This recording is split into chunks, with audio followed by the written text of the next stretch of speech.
ये आकाशवाणी रायपुर है। छत्तीसगढ़ी समाचार बुलेटिन के संग धर्मेंद्र दुबे के जय जोहार। आज के प्रमुख समाचार। प्रधानमंत्री काली 20 फरवरी के दुर्ग जिला के भिलाई स्थित IIT और प्रधानमंत्री उच्चतर शिक्षा अभियान PM उषा के करही वर्चुअल लोकार्पण। राजधानी रायपुर में प्रधानमंत्री school for rising India PM Shri योजना के शुभारंभ अबले थोड़ीक देर बाद होही शुरू। और प्रदेश में महतारी वंदन योजना के फायदा पविया वन बर अर्जी करे के हवय काली आखिरी तारीख। अब समाचार विस्तार ले। प्रधानमंत्री नरेंद्र मोदी काली 20 फरवरी के दुर्ग जिला के भिलाई स्थित IIT और प्रधानमंत्री उच्चतर शिक्षा अभियान PM उषा के वर्चुअल लोकार्पण करही। भिलाई में हुआ उद्घाटन समारोह में मुख्यमंत्री विष्णुदेव साय घलो शामिल होही। उन्हें प्रधानमंत्री उच्चतर शिक्षा अभियान PM उषा के लोकार्पण मौका पर जगदलपुर स्थित शहीद महेंद्र कर्मा विश्वविद्यालय परिसर में कार्यक्रम राखे गए है। ये मौका में छात्र छात्रा मन प्रधानमंत्री के ऑनलाइन संबोधन ल सुनही। उन्हें प्रधानमंत्री कबीरधाम जिला के महाराजपुर स्थित नवीन केंद्रीय विद्यालय भवन के घलो वर्चुअल लोकार्पण करही। कबीरधाम में हुआ कार्यक्रम में उप मुख्यमंत्री विजय शर्मा और सांसद संतोष पांडे विशेष रूप से शामिल हुई। जानवा के मुताबिक केंद्रीय विद्यालय भवन बनाए के आधारशिला बछर 2017 में राखे गई रहीस। ए बेरा केंद्रीय विद्यालय कक्षा 11वीं तक चलत है, जेमा 486 छात्र मन पढ़ाई करत है। केंद्रीय विद्यालय ए बेरा आउटडोर स्टेडियम परिसर में चलत हवय। छत्तीसगढ़ में प्रधानमंत्री school for rising India PM Shri योजना के शुभारंभ अबले थोड़ी देर बाद होही।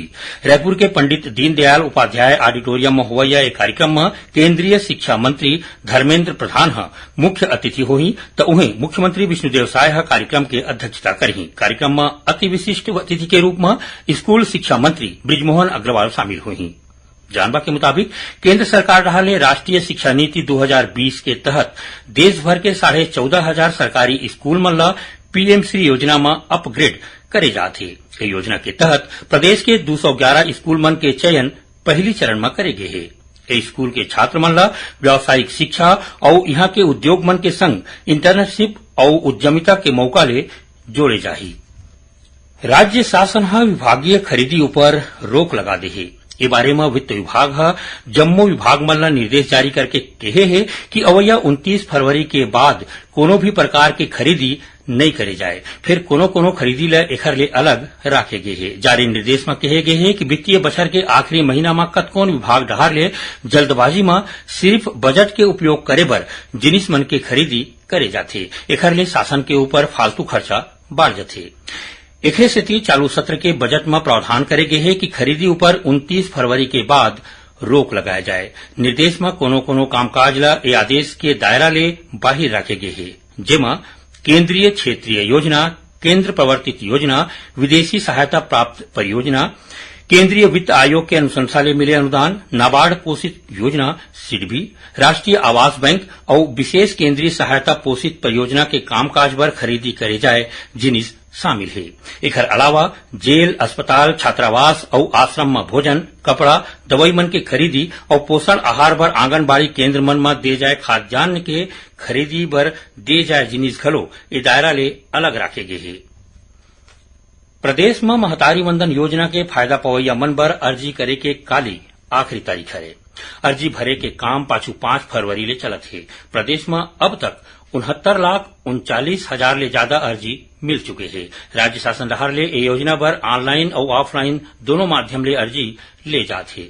जानवा के मुताबिक राज्य में महिला सशक्तिकरण ला बढ़ावा दे बर छत्तीसगढ़ सरकार डहार ले महतारी वंदन योजना लागू करे गए है। ये योजना के फायदा पवैया मन पात्र माई लोगिन मन ला मार्च महीना ले पैसा मिले बर शुरू हो जाही। महतारी वंदन योजना में राज्य सरकार को तिले हर साल माई लोगिन मन ला 12,000 रुपया के सहायता राशि दे जाही। छत्तीसगढ़ी समाचार बुलेटिन आप मन आकाशवाणी रायपुर ले सुनत हो। छत्तीसगढ़ के खबर ले है आपकी वास्ता और खबर के विश्वसनीयता ले है हमार वास्ता। आकाशवाणी समाचार रायपुर के प्रादेशिक समाचार बुलेटिन के संगे संग हमार समसामयिक कार्यक्रम आप रेडियो के संग अपन मोबाइल में घलो सुन सकत हो। आकाशवाणी समाचार फेसबुक, ट्विटर और यूट्यूब में घलो हावय। हमार फेसबुक पेज हरे Chhattisgarh news on AIR, Twitter handle CGAIR news और हमार यूट्यूब चैनल हरे छत्तीसगढ़ AIR न्यूज। तो अब रेडियो के संगे संग आपके मोबाइल के माध्यम ले हम आप तक पहुंचत हन। छत्तीसगढ़ के हर खबर पर सुनत रहो आकाशवाणी समाचार। अब आगू बाढ़ो बाँचे समाचार को थी।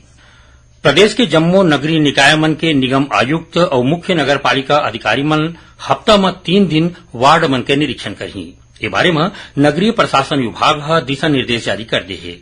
निर्देश में कहे गए है कि नगर के साफ सफाई, कामकाज की गुणवत्ता और चलत काम ला बेरा में पूरा करे, अतिक्रमण रोके, राजस्व वसूली, प्रधानमंत्री आवास निर्माण, पेयजल और विद्युत व्यवस्था के सुविधा लोगन मन तक बने ढंग ले पहुंचावे। जानबा के मुताबिक उप मुख्यमंत्री और नगरीय प्रशासन मंत्री अरुण साव प्रदेश के जम्मू नगरीय निकाय मन के कामकाज की समीक्षा के बाद अधिकारी मन ला जरूरी निर्देश दिए हैं। प्रदेश में सार्वजनिक वितरण प्रणाली के तहत ए बेरा चलत जम्मू 77 लाख राशन कार्ड मन के नवीनीकरण के काम चलत है। अब तक 62,69,000 ले ज्यादा राशन कार्ड मन के नवीनीकरण बर अर्जी मिले है। राशन कार्ड मन के नवीनीकरण बर खाद्य विभाग डहार ले ऑनलाइन सुविधा दे गए है और संगे संग राशन कार्डधारी मन खुदे अपन मोबाइल ले खाद्य विभाग के ऐप के माध्यम ले राशन कार्ड के नवीनीकरण बर अर्जी भेज सकते हैं। जानबा के मुताबिक राशन कार्ड नवीनीकरण के काम 25 फरवरी तक करे जाही। भारतीय जनता पार्टी लोगन मन की समस्या के निपटारा बर रायपुर के कुशाभाऊ ठाकरे परिसर स्थित प्रदेश भाजपा कार्यालय में सहायता केंद्र शुरू करे है।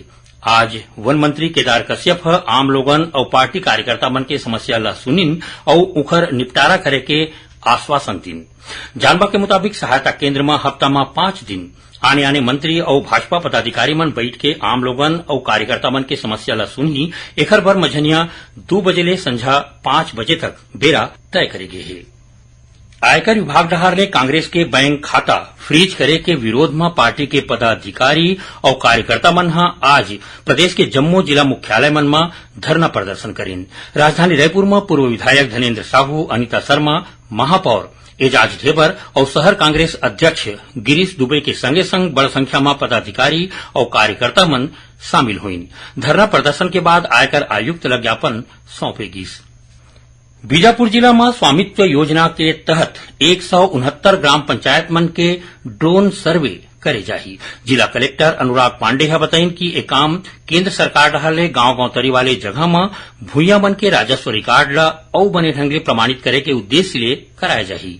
ओमन बताइन कि अभी तक राजस्व रिकॉर्ड में जतका गांव के जमीन होथे ओह 1 या 2 खसरा में समेट दे जाथे और व्यक्तिगत जगह के चिन्हांकन नहीं हो पाए, जेखर सेती एखर कोनो राजस्व रिकॉर्ड नहीं बने हैं। फिर अब केंद्र सरकार के योजना ले गांव के लोगन मन ला जमीन के खुदे के पट्टा दे जाही और पट्टा के एवज में ओमन कर्जा घलो ले सकी। अब थोड़ा समाचार सार में केंद्रीय माध्यमिक शिक्षा बोर्ड सीबीएसई के 10वीं और 12वीं के मुख्य परीक्षा आज ले शुरू हो गए। आज कक्षा 10वीं के संस्कृत और 12वीं के हिंदी विषय के परीक्षा हुई। पंडित रविशंकर शुक्ल विश्वविद्यालय के 27वां दीक्षांत समारोह काली हुई। ये मौका में 75 छात्र मन ला 157 ठीन स्वर्ण पदक दे जाही। महासमुंद जिला के सिंगोडा और कोमाखान पुलिस 3 ठीन आने मामला में 59,40,000 रुपया ले ज्यादा के गांजा की जब्ती करे है। ये मामला में 5 जिन आरोपी मन ला गिरफ्तार करे गए है। कोंडागांव पुलिस जुन्ना सिक्का के बदला 53 लाख रुपया के लालच देके 9 लाख रुपया के ठगी करैया आरोपी ला राजस्थान और हरियाणा के सीमा ले गिरफ्तार करे है। और दंतेवाड़ा जिला के मालेवाही थाना क्षेत्र के घोटिया मोड़ ऊपर आज एक 100 बरामद करे गए है। 100 के तीर माओवादी मन के पर्चा मिले है। पुलिस मामला दर्ज करके जांच शुरू कर दे है। आखिर में प्रमुख समाचार एक घाव फिर। प्रधानमंत्री काली 20 फरवरी के दुर्ग जिला के भिलाई स्थित आईआईटी और प्रधानमंत्री उच्चतर शिक्षा अभियान पीएम उषा के करही वर्चुअल लोकार्पण। राजधानी रायपुर में प्रधानमंत्री school for rising India PM Shri योजना के शुभारंभ अब ले थोड़ी देर बाद हुई शुरू। और प्रदेश में महतारी वंजन योजना के फायदा पवैया मन बर अर्जी करे के हवय काली आखिरी तारीख। एक संग छत्तीसगढ़ी समाचार बुलेटिन इहे सिरावत है। जय जोहार।